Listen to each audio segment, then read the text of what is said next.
from a parent within the home, I'd be encouraging routines and structure, rewards and consequences, engaging the kids in lots of fun family activities, particularly on the weekends, using carrot, not stick, being aware of sleep, being aware of screen time, and working with your child, not against, being responsive, not reactive. Hello, I'm Dr Jodi Richardson, and you're listening to Well, Hello Anxiety, a podcast where we end the struggle with anxiety and build our toolkit of practical skills to thrive.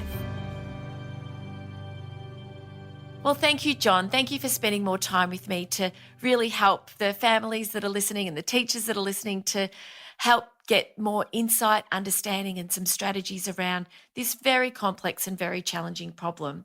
Thank you very much. So I'll just start with that.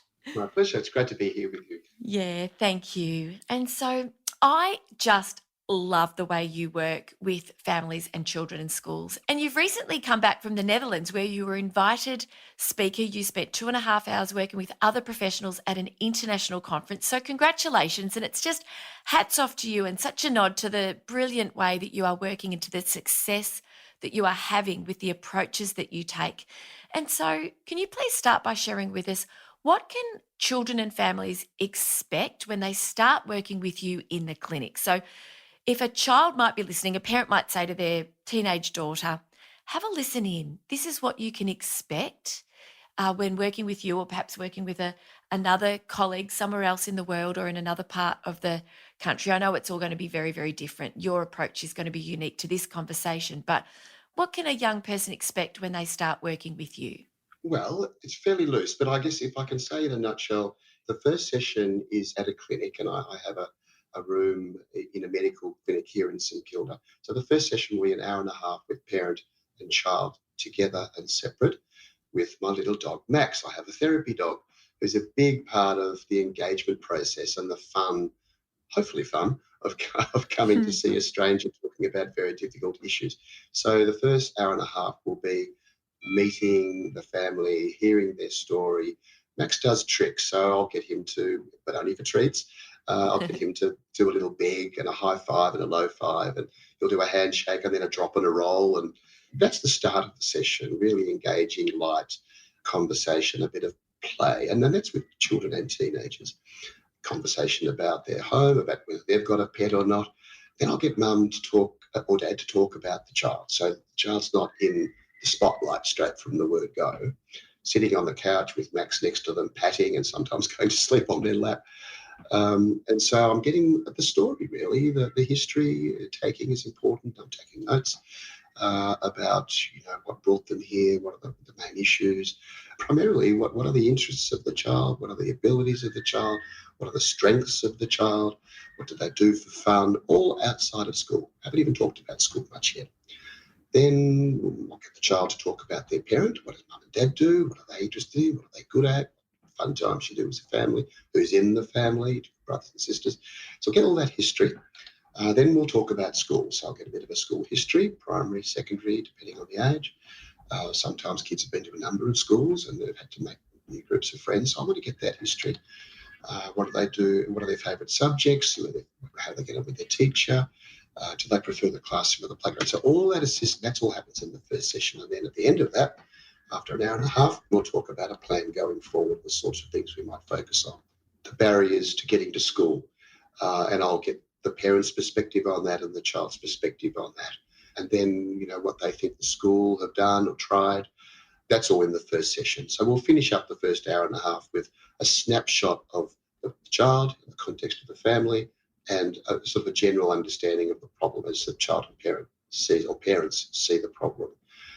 Then we talk about, how we go forward. And going forward would mean an approach I take, which I call walk and talk, or outdoor exposure therapy, which all happens in very close proximity to the clinic. And I live in St Kilda. St Kilda's a southeast suburb of Melbourne, which has a bit of a tourist centre, really. So we're right on the beach. We have a lovely beach with a dog beach, park, and a skate park, which is really my office, really. So Max and I will meet the child, mum, dad park the car, and then we meet and greet, literally, in an outdoor setting like the St Kilda beach. Or If for a younger child, that might be a little bit too big and a bit sort of overwhelming if it's a hot day with lots of people, so we'll go to the local botanical gardens, also in St Kilda, just a few minutes around the corner from the clinic, luckily.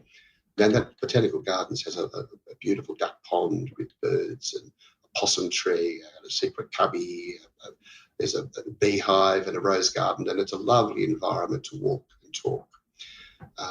We have a sort of a home point home base, I call it, and we might go off and walk and talk and deal with that separation in a physical way. So it's not just talking, it's actually walking and talking and treating the anxiety in an outdoors environment that the kids feel welcome in. It's kind of their home, the park, the playground, the beach. And that's a very important part of the engagement process and of the therapy, which is too intense. It's not sitting face to face in a clinical office eyeballing a therapist. So this is an approach that I really advocate for, which works really well, and I don't think it's being done very much, and I'm a strong advocate for this approach. Oh, it's so powerful. It's so powerful. And it takes me back to when I was working. I was working as an exercise physiologist, and I did a lot of work with adult patients with anxiety and depression. And because exercise has been a huge part of my life and so passionate about mental health and making a difference for people, they'd schedule their appointment with me, but instead of going and working with them with their exercise, we would go out, we would walk to the local beach actually. And so just Lovely. instinctively, I just thought, let's just get out of here. Let's just get some fresh air. Let's get some sunshine and just a bit of a walk and talk really. And they were moving. So it was the bonus of the exercise as well as the conversation. And it just naturally, it felt so good and felt so like a really lovely way to connect with someone and to support them. And yeah, so I mean, I sort of feel, I was doing the right thing back then. I didn't have the training and the Absolutely. understanding that I've got now, but I know the difference it made in those clients for me and how much they enjoyed it and got out of it and the improvements that we both saw. So I just love it. It's meeting the children where they're at, isn't it? And helping them feel the most relaxed. And it's you meeting their needs as young people and working with them rather than imposing something on them in a clinical setting that can be confronting. And also the walk and talk is a doing thing. It's walking, which using, a different part of the brain when you're walking, you're in a social environment. But on top of that, we're doing something. And it's the doing something I wanted to briefly mention. So I fly drones with children, quite high-tech drones, which you control through like an Xbox controller, and they have a GPS and they fly around. So I'll actually break out the drone, and Max likes to chase the drone along the beach, and that's a whole theatrical experience in itself because he barks really loudly at it, and the kids can fly the drone along the beach, and Max is running along. So I'll use the drone, but also remote control boats on the bay if it's a calm day. They're actually doing fun things, playing with high-tech toys that they may not have ever played with before. And Yes. previously, I used to get kids on electric scooters, but unfortunately, the laws have just changed in the country where kids under 18 can't ride on electric scooters. So that used to be a big part of the physical challenge of coming to therapy. And I had two scooters, a little one and a big one, and we'd scooter off together down to the St Kilda Pier. Mum would be back at home base dealing with the separation issues, Yes. but doing something active, physical challenge and a social challenge all in one. So it becomes enjoyable. And then, of course, along the way, we're talking about school. How do you feel now? How do you feel about what's going on at school? Did you get to school this week? What do you think about next week? How did you go with your friends? Have you seen them during the week? How did you get to sleep last night? So all the questions which would normally be asked in the clinical setting are actually asked in an outdoor setting, woven into the doing part of the walk and talk. Oh, so beautiful. And I imagine that the kids look forward to spending that time together because it is fun, it's enjoyable, they can relax and they've got something to do. So it's not all about the issue. There's, like you say, that beautiful conversation that takes place. So you can get those insights. And do you find that they're more willing do they open up more quickly and relax more quickly with this approach so that you can start to really work together more easily? Absolutely. You can see it on the kids' face when we're doing something. I'm alongside them, showing them how to fly the drone. And they can actually take a little video on the drone, and I can share it with them through their phones once they've taken the videos of looking down from 100 feet up, And so they really enjoy the process. In fact, the parents often report back to me when the session's over and they're in the car and they're going off to school or back home, that the kids' mood have totally changed. It's mood lifting, they're engaging, and they want to come back. And the next session, I'll often see kids getting out of the car and running to the home base to meet Max because they're looking forward to it. And this is a huge behaviour change for children and for parents to know that they've got a session with a therapist who perhaps in the past they didn't want to see because it's been a bit dry and a bit clinical, and now they're wanting to come. And a lot of the kids with school refusal, they can be quite treatment resistant. They don't even want to go to a counsellor, let alone a school. So when we introduce this, sort of fun and games and tech, a lot of tech used, the kids are enjoying it and they want to come. So they are coming, and of course their therapy is more effective, quicker. Yes, and what I'm imagining is that the child that has spent time with you talking, that the parents probably busting to know kind of, well, what did you talk about? And a child's probably more likely to share, and it opens that door, doesn't it? So, I saw you were, tell me about that. And the child's probably really excited to share that. And then, I know as parents, we it's like getting blood from a stone sometimes, just getting any teenager or whatever age to share much. I've got one that's an open book and one that's a closed book when it comes to sharing about the day. And so, for parents to be able to get a little bit of insight into maybe one or two things that were talked about, if the child's in a good mood, they've got out of their head, they got into their body, they've engaged in something, they've probably been in flow, mindful, concentrating and learning something new as well. It's no wonder it's I imagine you've got an extraordinary waiting list for kids to come to see you and work with you, because you're approaching it from a point of view that is so kid friendly. And I have a question though. I have to ask you: how's the drone holding up to all of these rookie drone pilots? And have you ever had to retrieve one from the water? Well, I had to retrieve one from a tree recently because the batteries went a bit flat, lost control of it, and it ended up a tree. One time it hit a bird, a poor pigeon. Oh no! A flock of pigeons flew past. Oh my God, I should have said that. But dear. the pigeon did fly off. Yeah. Oh, these things happen. That's life, isn't it? That's not ideal, is it? But I might add there, Jodi, that to reassure the parents about the nature of the therapy, when they drop their child off, we start together. So it's reviewing how the previous week has been from the parents and the child's perspective.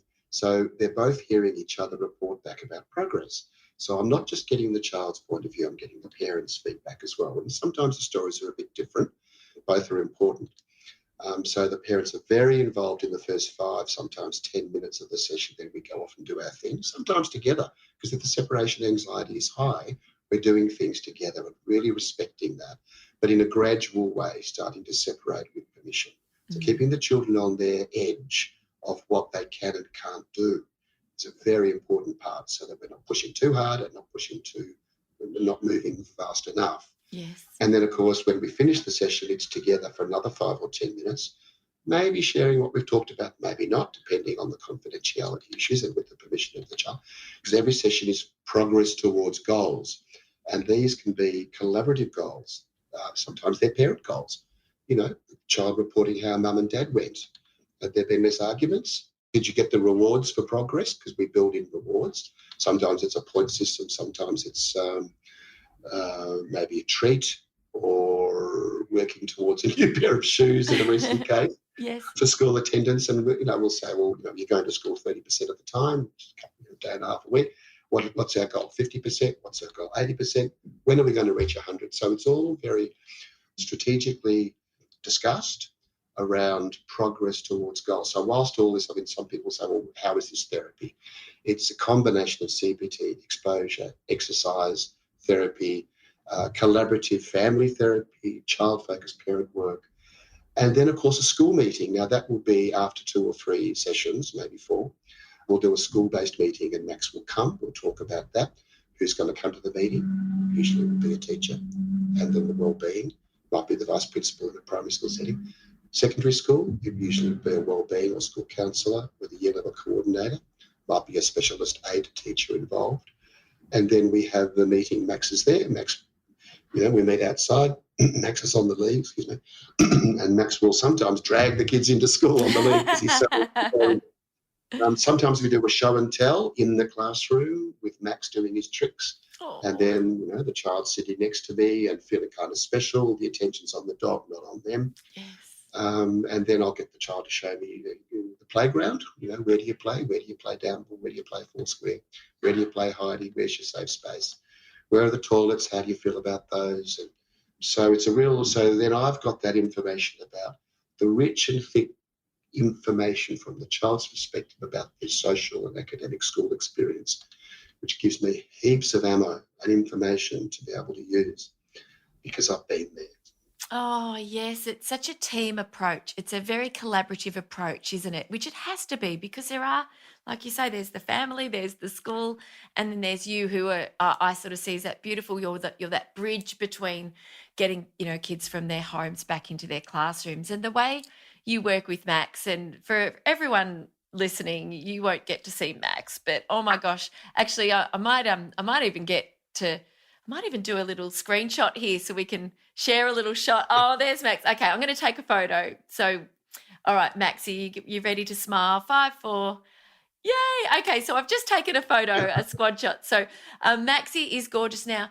He, honestly, the way that he is just closing his eyes while he's sitting on John's lap and getting a little scratch around the neck, it's just like he could just melt into your arms. He just looks like the most beautiful, beautiful well-being therapy dog. Well-being dogs and the way that they can really just change how safe a child feels in their company is so powerful, isn't it? Yeah, absolutely.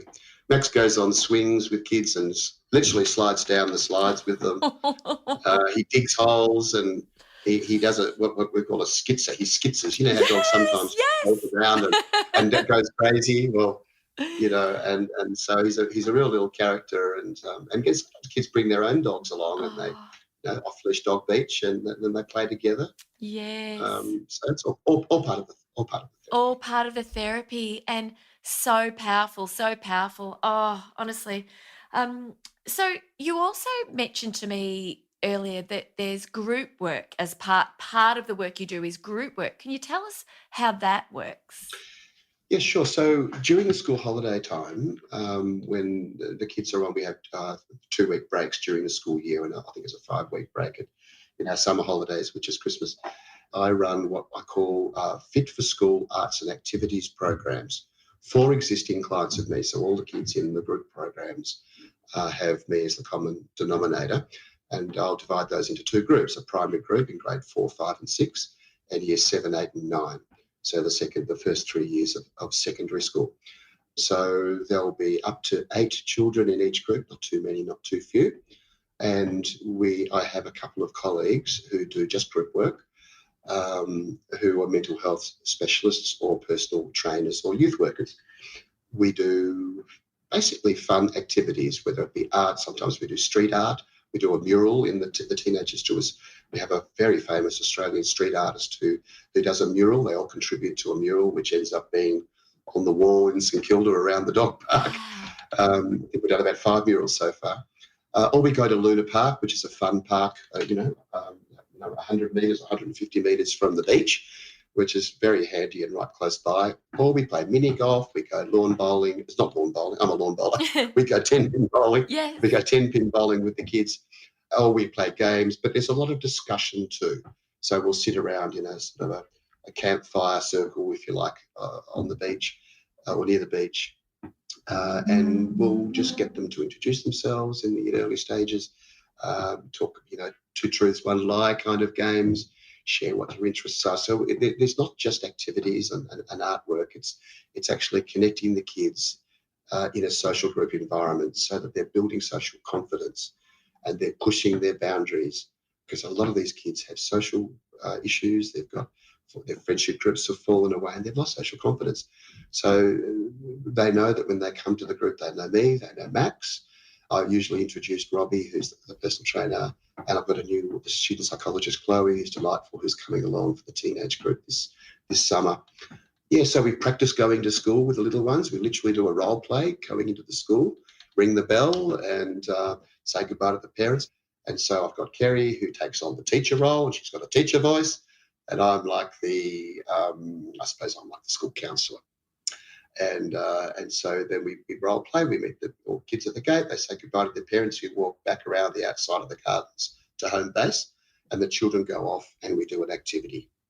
And then we talk about it at the end of the group with the kids and with the parents together and separately. What was that like for the parents? Because sometimes the separation anxiety is actually the parents as well.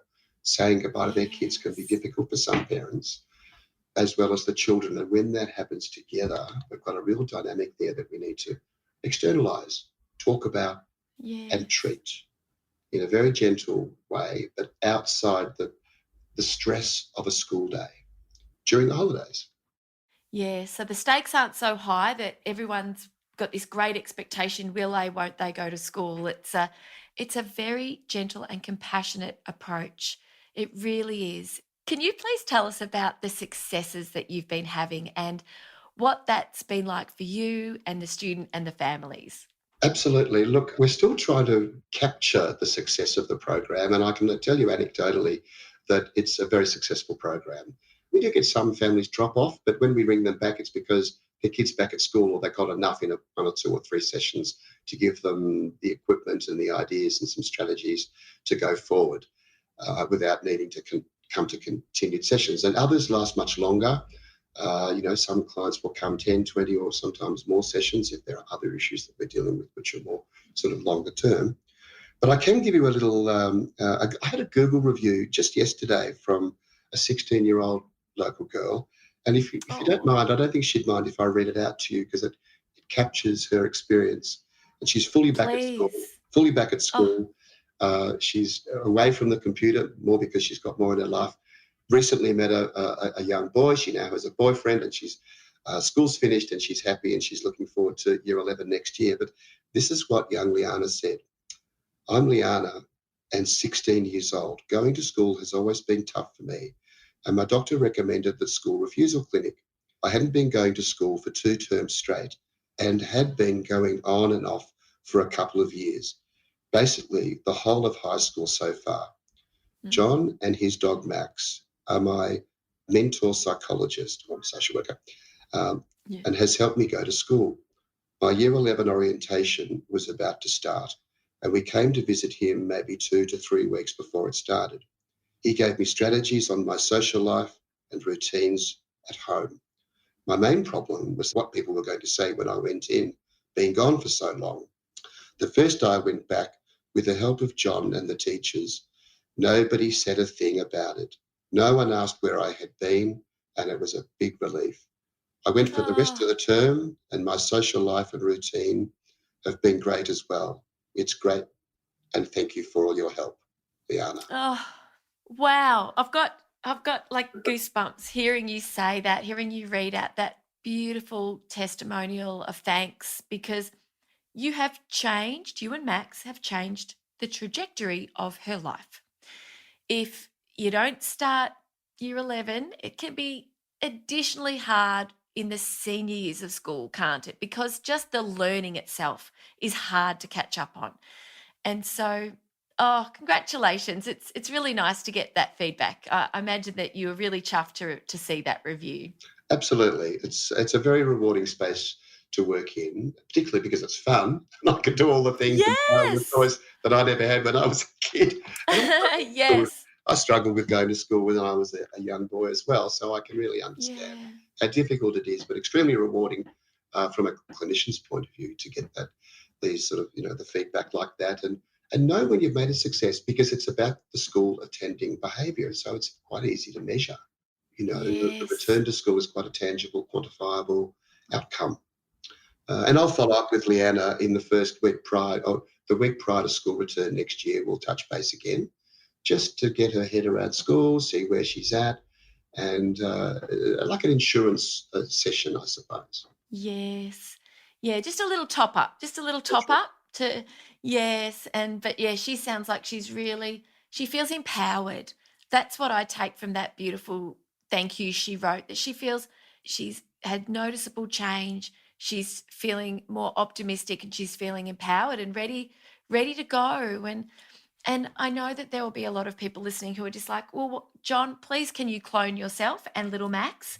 And because not everybody listening will be able to see you. But the beauty of this is that clinicians listening, counsellors listening will be able to take some strategies that you use and really think differently about how they work with children in a way that makes it more engaging, more fun, builds that connection, and helps to move kids forward in a way that is going to really make a meaningful difference for them and their families and be enjoyable for a therapist, of course, like it is.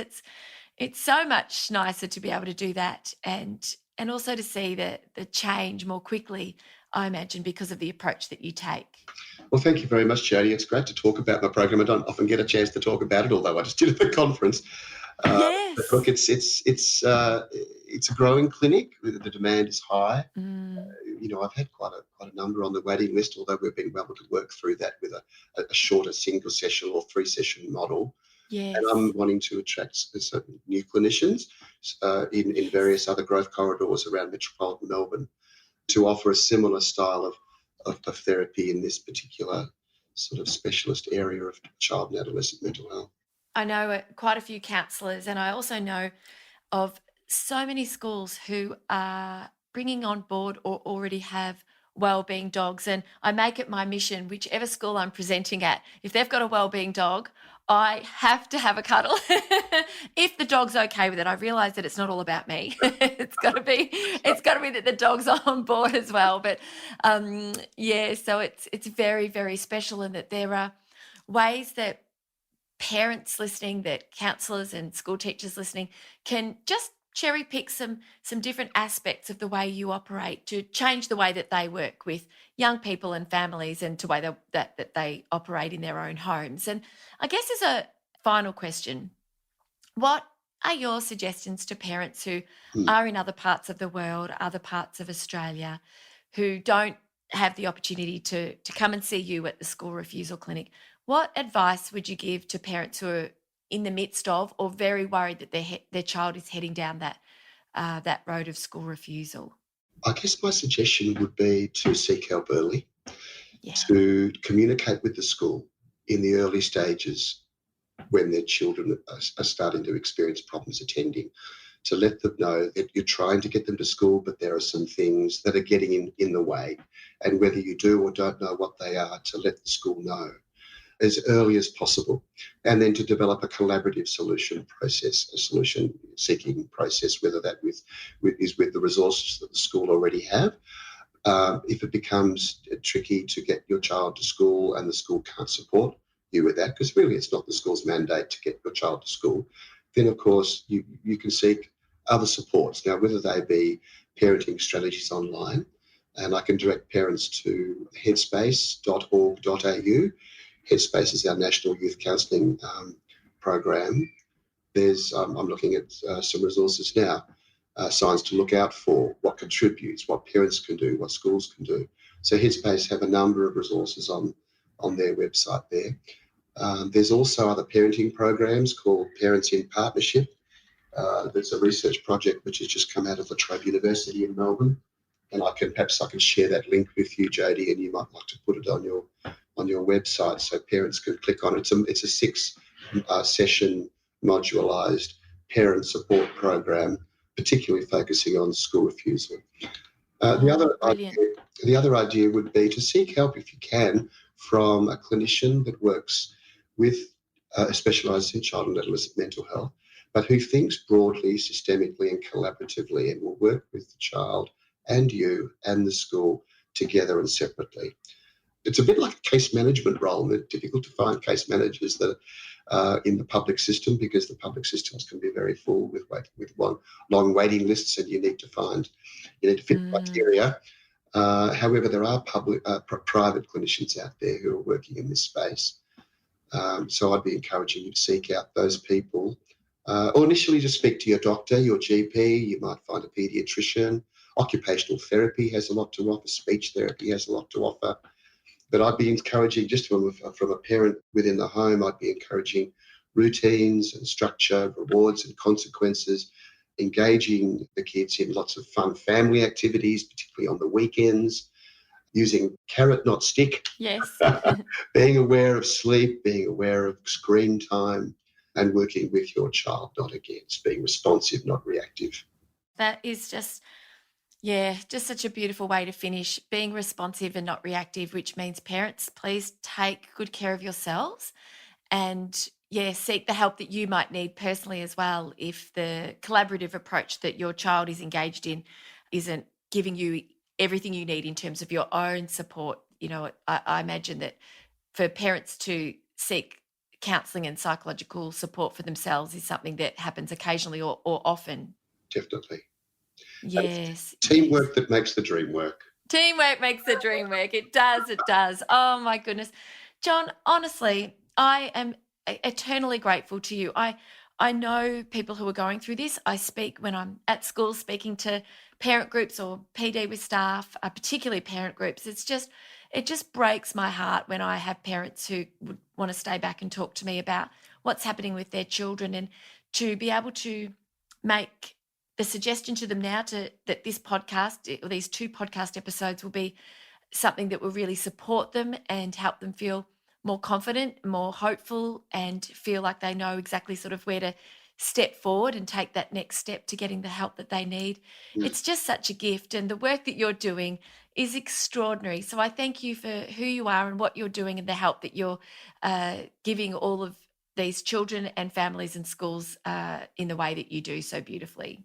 Thank you very much, Jodi. It's been great to speak with you today, and I hope it's been helpful for parents and for teachers and certainly for kids ultimately. It's been great, and well done for all the wonderful work you do with your Hello Anxiety podcast. I think it's amazing work that you're doing. You've got such a breadth of experience, personal and professional, and continue the good work that you're doing. Oh, thank you. Oh, that's so lovely. Thank you so much. And I really appreciate it. It really is just such a joy for me to be able to make a difference in people's lives through this really easily accessible and free forum, or medium, I should say. So thank you, John. I really appreciate that. Thank you. And thank you to Max too. Please give Max a big cuddle from me. Okay. And yes, and I'll share all of the links and resources that John has suggested. I'll share those in the show notes, and you can navigate to those from the podcast tab on my website or through Acast, where you find this podcast. So thank you for joining us.